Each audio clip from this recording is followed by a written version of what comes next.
ರೇಣುಕಾಸ್ವಾಮಿ ಕೊಲೆ ಕೇಸ್ನಲ್ಲಿ ನಟ ದರ್ಶನ್ ಗ್ಯಾಂಗ್ ಪರಪ್ಪನ ಅಗ್ರಹಾರ ಜೈಲಿನಲ್ಲಿದೆ. ಕಳೆದ 2 ತಿಂಗಳಿನಿಂದ ಕಂಬಿ ಹಿಂದೆ ಕಾಲ ಕಳೆಯುತ್ತಿರುವ ಡಿ ಗ್ಯಾಂಗ್ ಜೈಲಿನಲ್ಲಿರುವ ಫೋಟೋ ಬಿಡುಗಡೆಯಾಗಿದ್ದು ತೀವ್ರ ಸಂಚಲನ ಸೃಷ್ಟಿಸಿದೆ. ಪರಪ್ಪನ ಅಗ್ರಹಾರ ಜೈಲಿನಲ್ಲಿರುವ ಕೊಲೆ ಆರೋಪಿ ದರ್ಶನ್ ಫೋಟೋ ಇದೀಗ ಫುಲ್ ವೈರಲ್ ಆಗಿದೆ. ದರ್ಶನ್ ಹೇಗಿದ್ದಾರೆ ಅನ್ನೋ ದರ್ಶನ್ ಅವರ ಅಭಿಮಾನಿಗಳಿಗೆ ಆಗಿದ್ರೆ ದರ್ಶನ್ ಕುಳಿತುಕೊಂಡಿರುವ ರೀತಿ ಕೈಯಲ್ಲಿರುವ ಸಿಗರೇಟ್ ಆಶ್ಚರ್ಯಕ್ಕೆ ಕಾರಣವಾಗಿದೆ. ಜೈಲಿನಿಂದ ಲೀಕ್ ಆಗಿರುವ ಫೋಟೋದಲ್ಲಿ ದರ್ಶನ್ ಅವರು ನಟೋರಿಯಸ್ ರೌಡಿಗಳ ಜೊತೆ ಕುಳಿತುಕೊಂಡಿದ್ದಾರೆ. ದರ್ಶನ್ ಪಕ್ಕದಲ್ಲಿರೋದು ನಟೋರಿಯಸ್ ಕ್ರಿಮಿನಲ್ ವಿಲ್ಸನ್ ಗಾರ್ಡನ್ ನಾಗ ಬೆಂಗಳೂರು ದಕ್ಷಿಣ ವಿಭಾಗದ ರೌಡಿ ಶೀಟರ್. ವಿಲ್ಸನ್ ಗಾರ್ಡನ್ ನಾಗ 1 ತಿಂಗಳ ಹಿಂದಷ್ಟೇ ಸಿದ್ದಾಪುರ ಮಹೇಶ್ ಕೊಲೆ ಕೇಸ್ನಲ್ಲಿ ಕೋರ್ಟ್ಗೆ ಶರಣಾಗಿದ್ದ. ನಂತರ ಪೊಲೀಸರು ವಿಲ್ಸನ್ ಗಾರ್ಡನ್ ನಾಗನ ಮೇಲೆ ಕೋಕಾ ಕಾಯ್ದೆ ಹಾಕಿ ಜೈಲಿಗೆ ಕಳುಹಿಸಿದ್ದರು. ವಿಲ್ಸನ್ ಗಾರ್ಡನ್ ನಾಗನ ಜೊತೆ ಕುಳಿತಿರುವ ನಟ ದರ್ಶನ್ ಅವರು ಒಂದು ಕೈಯಲ್ಲಿ ಟೀ, ಒಂದು ಕೈಯಲ್ಲಿ ಸಿಗರೆಟ್ ಹಿಡಿದುಕೊಂಡಿದ್ದಾರೆ.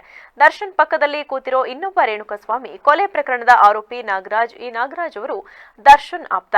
ಮ್ಯಾನೇಜರ್ ರೀತಿ ಇದ್ದವನು ರೇಣುಕಾಸ್ವಾಮಿ ಕೊಲೆ ಕೇಸ್ನಲ್ಲಿ ನಾಗರಾಜ್ A11 ಆರೋಪಿಯಾಗಿದ್ದಾನೆ. ನಾಗರಾಜು ಅಲಿಯಾಸ್ ನಾಗ ದರ್ಶನ್ ಅವರ ಪಾರ್ಟಿ ಕುಡಿತ ಸೇರಿ ಎಲ್ಲಾ ಕಡೆ ಇರ್ತಿದ್ದ. ರೇಣುಕಾಸ್ವಾಮಿ ಮೇಲೆ ಹಲ್ಲೆ ಮಾಡುವಾಗ ಜೊತೆಗೆ ಇದ್ದು ಕೊಲೆ ಕೇಸ್ನಲ್ಲಿ ಈತನದು ಪ್ರಮುಖ ಪಾತ್ರ ಇರುವ ಆರೋಪವಿದೆ.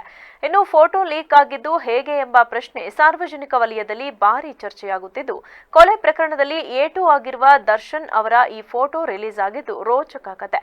ವೇಲು ಎಂಬ ಕೈದಿ ಮೊಬೈಲ್ನಲ್ಲಿ ಈ ಫೋಟೋವನ್ನ ಸೆರೆ ಹಿಡಿದಿದ್ದಾನೆ ಎನ್ನಲಾಗಿದ್ದು, ಜೈಲಿನಲ್ಲಿರುವ ವೇಲು ತನ್ನ ಹೆಂಡತಿಗೆ ಈ ಫೋಟೋವನ್ನ ಕಳುಹಿಸಿದ್ದು ಬಹಿರಂಗವಾಗಿದೆ ಎನ್ನಲಾಗಿದೆ.